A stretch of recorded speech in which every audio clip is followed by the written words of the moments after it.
మహబూబ్ నగర్ జిల్లా అమిస్తాపూర్లో నిర్వహించిన రైతు పండుగ సదస్సుకు సీఎం రేవంత్ రెడ్డి ముఖ్య అతిథిగా హాజరయ్యారు. ఈ సందర్భంగా వారు మాట్లాడుతూ పరిశ్రమలు స్థాపించి అభివృద్ధి చేయాలనేదే తన తపనని, మాయగాళ్ల మాటలు నమ్మి కేసులో ఇరుక్కోవద్దని సూచించారు. పాలమూరులో భూమిని కార్పొరేట్లకు దారదత్తం చేస్తే చరిత్ర తనను క్షమించదని రేవంత్ రెడ్డి అన్నారు. అధికారుల మీద దాడులు చేయాల్సి వస్తే శ్రీశైలం సాగర్ కట్టేవాళ్ల అంటూ చెప్పుకొచ్చారు. విపక్షాల ఉచ్చులో పడొద్దన్నారు. కేసీఆర్, కేటీఆర్, హరీష్ రావు లగచర్లలో చిచ్చు పెట్టి అధికారులు కలెక్టర్పై దాడులు చేయించారని, వాళ్ళ మాయమాటలు నమ్మి అమాయక లంబాడాలు జైలుకు పోయారని సందర్భంగా వారు తెలిపారు.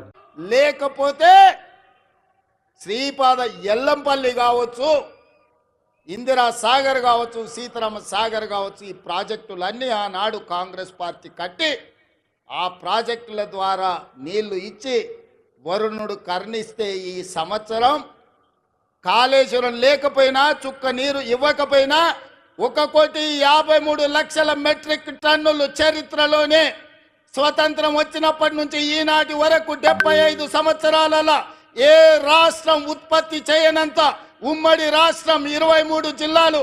ఇవాళ ఆంధ్రప్రదేశ్లో ఉన్న 13, తెలంగాణలో ఉన్న 10, ఉమ్మడి 23 జిల్లాలలో కూడా ఒక పంటకు 1,53,00,000 మెట్రిక్ టన్నుల వడ్లు ఎన్నడూ పండలే.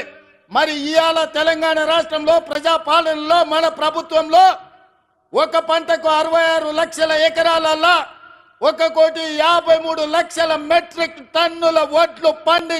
మరిన్ని అప్డేట్స్ కోసం మా ఛానల్ ని సబ్స్క్రైబ్ చేయండి.